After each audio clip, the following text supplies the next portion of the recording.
હાય students, good evening everybody. Students, ચલો આપણે TET TAT માટે ખૂબ જ મોસ્ટ યુઝફુલ એવા ક્વેશ્ચન્સ આગળ જોઈએ. આપણે હવે 6th નંબર. Shruti said to Neha, you are my best friend now. શ્રુતિએ નેહાને કહ્યું કે તું મારી હવે બેસ્ટ ફ્રેન્ડ છે. હવે શું કરવાનું છે આમાં? Find correct indirect speech. આને ડાયરેક્ટમાંથી ઇનડાયરેક્ટમાં ફેરવેલું સાચું વાક્ય તમે શોધો. સ્ટુડન્ટ્સ, તમારે શું હોય કે ડાયરેક્ટમાંથી ઇનડાયરેક્ટમાં ફેરવવાનું આવે ને ત્યારે તમારે બોલનાર કર્તાની સાથે, જો સાદું વાક્ય હોય ને તો બોલનાર કર્તાની સાથે ટોલ્ડ આપેલું આવે, ટોલ્ડ ધેટ. જો આ વાક્ય પ્રશ્નાર્થ હોય ને તો બોલનાર કર્તાની સાથે આસ્કડ ઇફ કે આસ્કડ WH શબ્દ આવે. જો આજ્ઞાર્થ વાક્ય હોય તો બોલનાર કર્તાની સાથે રિક્વેસ્ટેડ, પછી ઓર્ડર્ડ, કમાન્ડેડ, એડવાઇસ્ડ આવા શબ્દો આવે. હવે અહીંયા આપણે જોઈએ કે ભાઈ શ્રુતિ જે વાક્ય બોલે છે ને નેહાને, એ વાક્ય સાદું છે. પ્રશ્નાર્થ હોય તો આપણે આસ્કડ વાળું જોત, તો સાદું છે એટલે આપણે ટોલ્ડ હોવું જોઈએ બોલનાર કર્તાની સાથે. શ્રુતિ બોલે છે ને તો શ્રુતિની સાથે ટોલ્ડ વાળા કેટલા વાક્યો છે? 3 છે. આ સેડ તો કેન્સલ થઈ ગયું. હવે આ 3માંથી આપણે જોવાનું રહ્યું.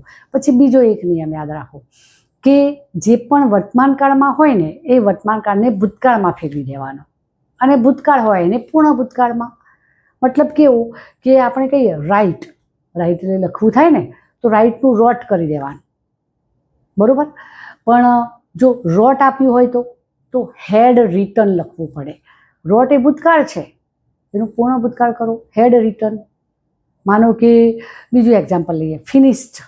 ફિનિશ્ડ શબ્દ આપેલો હોય, ફિનિશ્ડની પાછળ ઈડી લગાડ્યો, ભૂતકાળ કહેવાય ને, તો એનું પૂર્ણ ભૂતકાળ કરો, હેડ ફિનિશ્ડ. પૂર્ણ ભૂતકાળમાં આગળ હેડ ઉમેરી દેવાનું. બસ આ એક નિયમ યાદ રાખો. વર્તમાન કાળ હોય તો ભૂતકાળ, ભૂતકાળ હોય તો પૂર્ણ ભૂતકાળ, બરોબર ને. તો હવે જોઈએ આપણે સાદું વાક્ય છે એટલે ટોલ્ડવાળા વાક્યમાં શ્રુતિ ટોલ્ડ નેહા. હવે ટોલ્ડ છે ને એટલે ધેટ વાળું જ હોવું જોઈએ. અહીંયા ધ ના ચાલે, ટોલ્ડ ધેટ જ હોય. આસ્ક્ડ હોય તો ઇફ કે WH જ હોય, એ પ્રમાણે ફિક્સ એમાં શબ્દો આવે. તો ટોલ્ડની સાથે ધેટ હોય એવા શબ્દો જોઈએ. જો અહીંયા ધ છે એટલે આપણે ઓટોમેટિક આ આન્સર કેન્સલ થઈ ગયો. તો શ્રુતિ ટોલ્ડ નેહા ધેટ, આમાં ધેટ છે જુઓ, હા ને, ધેટ છે અને અહીંયા પણ ધેટ છે. હવે આપણે આ 2 વાક્યો જોવાના રહ્યા, કારણ કે આમાં તો સેડ છે એટલે એ પણ કેન્સલ થઈ ગયું છે. તો 2 વાક્યો જોઈએ આપણે. ચલો, તો શ્રુતિ આપણે કયા નંબરનું આવ્યા હતા? ધેટ વાળું 2nd નંબરનું જોઈએ છે. શ્રુતિ ટોલ્ડ નેહા ધેટ. હવે જો અહીંયા યુ આપેલું છે. શ્રુતિ પોતાના માટે, હવે આ 2 જણા વાતો કરે છે, શ્રુતિ અને નેહા, તો શ્રુતિ પોતાના માટે યુ વાપરે કે નેહા માટે યુ વાપરે? ઓફકોર્સ સાંભળનારના માટે જ વાપરે ને. તો સાંભળનાર નેહા છે તો નેહા માટે આપણે યુની જગ્યાએ શી લખેલું હોવું જોઈએ. જો અહીંયા શી છે જ, હા ને. પછી આરનો ભૂતકાળ કરી દીધું વોઝ, કારણ કે શીના પ્રમાણે વોઝ લેવાનું છે. અહીંયા આપણે શી છે ને એટલા માટે વોઝ કર્યું. શીની જગ્યાએ જો ધે હોત ને તો વેર કરત આપણે, કારણ કે આનું ભૂતકાળ કરવાનું છે, આગળના કરતા પ્રમાણે લેવાય. She was. પછી માય છે તો શ્રુતિ કોના પ્રમાણે બોલશે? માય એટલે મારું. તો શ્રુતિ પોતાના માટે મારું કહેશે કે નેહા માટે મારું કહે? પોતાના માટે જ મારું તો શબ્દ વાપરે ને. તો શ્રુતિ પ્રમાણે અહીંયા માયનું થયું હર. હર બેસ્ટ ફ્રેન્ડ. હવે નાવનો ભૂતકાળ કરો. નાવનો ભૂતકાળ થશે ધેન, બરોબર ને, ધેન. હવે આપણને એમ થશે કે બંને વાક્યો તો સરખા લાગે છે. આ વાક્યમાં ને આ વાક્ય તો ખોટું જ છે, બરોબર છે. તો આ વાક્યમાં અને આ વાક્યમાં ડિફરન્સ કયો છે? જો અહીંયા નાવ આપેલું છે, જે ના ચાલે. આપણે એનો ભૂતકાળ કરવો જ પડે. વર્તમાન હોય તો ભૂતકાળ, ટુડે હોય ને તો ધેટ ડે કરવું પડે, હા ને. ટુ નાઇટ હોય તો ધેટ નાઇટ કરવું પડે. યસ્ટરડેનું ધ પ્રીવિયસ ડે કરવું પડે. અને આપણે બીજું પ્લે હોય તો પ્લેડ કરવું પડે. એમિઝારનું ભૂતકાળ વોઝ વેર થાય, આ પ્રમાણે ભૂતકાળ કરવું પડે.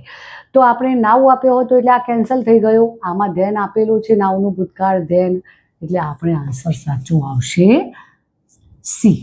સી સાચો આન્સર આવી ગયો. 2 નિયમો આમાં યાદ રહી ગયા. સાદું વાક્ય હોય તો બોલનાર કર્તાની સાથે ટોલ્ડ આવશે, ટોલ્ડ ધેટ આવે. પ્રશ્નાર્થ હોય તો આસ્કડ ઇફ કે WH લેવાનો. જો આજ્ઞાર્થ હોય તો requested to, advised to, ordered to, આ પ્રમાણે આવે. તો આમાં આપણે સાદું હતું એટલે ટોલ્ડ ધેટ લીધું. અને બીજો નિયમ કયો? વર્તમાન કાળનો ભૂતકાળ કરી દેવાનો. ભૂતકાળ હોય તો પૂર્ણ ભૂતકાળ. આ 2 યાદ રાખવાનું છે ખાસ, ડાયરેક્ટ ઇનડાયરેક્ટમાં. હવે 7મા નંબરનું લઈએ. The lightning has a tongue of flame. વીજળીને જ્વાળાવાળી જીભ હોય છે. વીજળીની જીભ એટલે મતલબ કે વીજળીની પાસે જ્વાળાવાળી જીભ છે. જ્વાળા એટલે આગ. Identify the figure of speech used in the sentence.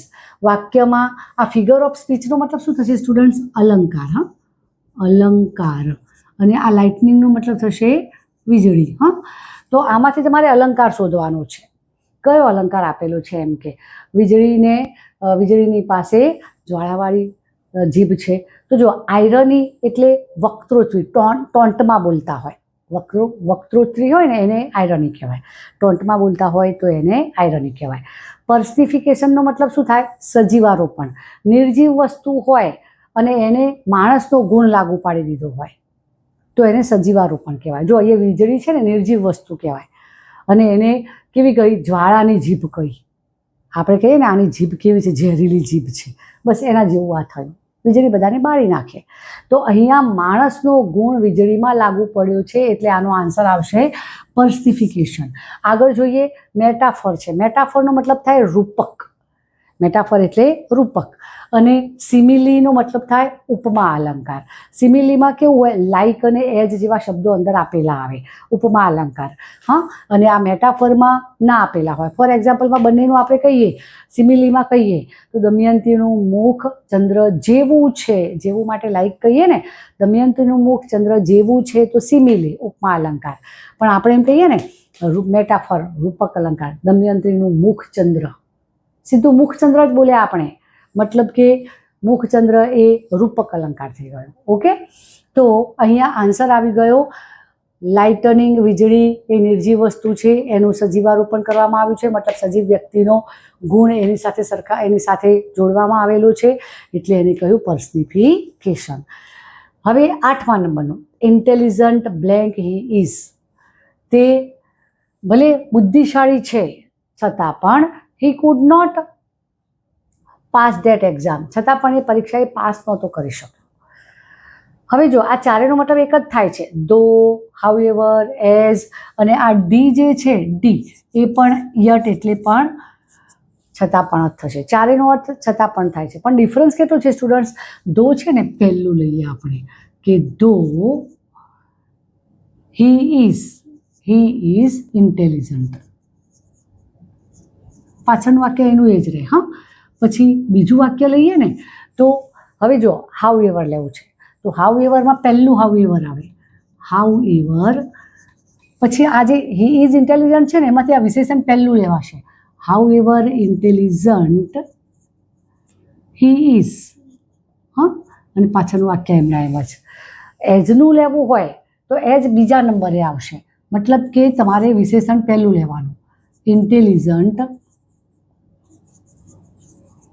As he is. તમે જુઓ એજની જગ્યા કેવી આવી ગઈ? બીજા નંબરની અહીંયા, હે ને? અને આ યટ શું હોય? વચ્ચે જ આવે. એટલે કેવું આવે? એવું ને એવું વાક્ય પહેલું લઈએ આપણે કે હી ઇઝ ઇન્ટેલિજન્ટ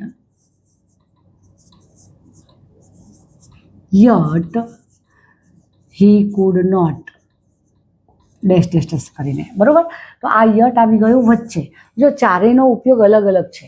ધો પહેલું છે, હાઉએવર પહેલું છે પણ એના પછી તરત જ વિશેષણ આવી ગયું. એજ બીજા નંબરે છે, ઇન્ટેલિજન્ટ પછી આવ્યું અને યટ વચ્ચોવચ્ચ છે. તમારે ટૂંકમાં યાદ રાખવાનું કે એજના અક્ષર 2 છે ને તો એની જગ્યા પણ બીજી. આવું યાદ રાખો, તમને યાદ રહી જશે. હા ને? 9મા નંબરનું લઈએ આપણે. No sooner did I reach the college. હું જેવો કોલેજે પહોંચ્યો ને કે તરત જ હવે શું કરવાનું છે આમાં? Select correct option to complete the sentence. વાક્યને પૂરું કરવા માટે યોગ્ય તમે ઓપ્શન શોધો. સ્ટુડન્ટ્સ તમારે યાદ રાખવાનું કે ભાઈ આમાં જો દરેકમાં છે ને આ જે સંયોજકો છે પાછળના એમાં ડિફરન્સ છે. એટલે નો સુનર વાળું આવે ને તો તમારે જો 3 યાદ રાખવા. પહેલાં તો જો એ નો સુનર પાછળ દેન જ હોય, THAN. હા, પછી હાર્ડલી શબ્દ આવે તો વેન આવશે અને સ્કેર્સલી આવે તો પણ વેન. બેરલી આવે તો પણ વેન. હા, અને એઝ સૂન એઝ આવે, એઝ સૂન એઝ. એમાં કશું જ ના આવે. એમાં પાછળ કોમા જ આવે ખાલી. આ બધાનો મતલબ શું થાય ખબર છે? જેવું આમ થયું કે તરત જ તેમ થયું, બરાબર? આવો અર્થ થાય. હા ને? તો હવે આપણે જોઈએ કે ભાઈ નો સુનર આપેલું છે, અહીંયા નો સુનર આપેલું છે, તો વચ્ચે અહીંયા સંયોજક તરીકે શું આવવું જોઈએ? ધેન. ધેનનું સ્પેલિંગ THAN જ આવવું જોઈએ. હા સ્ટુડન્ટ્સ, ધ્યાન રાખવાનો. આમાં જો કે એક જ આપેલું છે, પણ અહીંયા માનો કે THEN આપેલું આવે, એકમાં ને એકમાં THAN આપેલું હોય તો કયું લેવાનું? THAN વાળું જ લેવાનો. ઓકે, તો અહીંયા આપણે આન્સર આવશે ધેન વાળો જ લેવાશે. બીજા વેન વાળો, વેન ક્યારે આવે? હાર્ડલી, સ્કેર્સલી કે બેરલી આપેલો હોય ત્યારે વેન લેવાય, બરોબર ને? અને એઝ સુન એઝ પછી તો વચ્ચે સંયોજક આવતું જ નથી, કોમા કરેલો આવે છે. તો આપણે આન્સર લઈ લીધો ધેન. હવે 10મા નંબરનો, neither of your friend will come. તારો કોઈ પણ મિત્ર નહીં આવે એમ કે. Identify the pronoun. આમાંથી પ્રોનાઉન તમે શોધો. તો આમાં જે આ નાઇધર શબ્દ છે એ પ્રોનાઉન છે ડિસ્ટ્રીબ્યુટિવ, એટલે વિભાગીકરણ કરવાવાળો. તારો એક પણ મિત્ર નહીં આવે, પેલો નહીં આવે, તેલો નહીં આવે, ઓલો નહીં આવે, તોલો નહીં આવે, વિભાગ પાડી દીધા, બરોબર ને? તો આ નાઇધર શબ્દ જે છે એ ડિસ્ટ્રીબ્યુટિવ પ્રોનાઉન છે, વિભાગીકરણ વાળો. ડેમોન્સ્ટ્રેટિવ એટલે દર્શાવવું. દર્શાવવું એટલે આ પેલું એવું કહીએ ને આપણે, તે પ્રોનાઉનનો પ્રકાર છે. ઇનડેફિનિટ એટલે અનિશ્ચિત. આ અનિશ્ચિતનો જ એક ભાગ છે. હા, નાઇધર એ અનિશ્ચિતતાનો ભાગ છે, પરંતુ એનો પણ સબ કાઇન્ડ પડેલો છે જે ડિસ્ટ્રીબ્યુટિવ છે, એટલે આ નાઇધર એ ડિસ્ટ્રીબ્યુટિવ આન્સર આવ્યો. રેસિપ્રોકલ એટલે પારસ્પરિક. પારસ્પરિક એટલે ઈચ અધર, વન અનધર, એકબીજાને કહીએ ને આપણે, તેના અર્થમાં આવે ત્યારે લેવાય. ઈચ અધર કે વન અધર આપ્યું હોય ને ત્યારે. તો નાઇધર એ ડિસ્ટ્રીબ્યુટિવ એટલે કે વિભાગીકરણ કરનાર પ્રોનાઉન છે. ઓકે સ્ટુડન્ટ્સ, સ્ક્રીનશોટ લઈ લેશો. તો સ્ટુડન્ટ્સ, તમને મારો આ વિડીયો ગમ્યો હોય તો લાઈક કરજો, શેર કરજો અને સબસ્ક્રાઈબ કરજો. That's all. Thank you.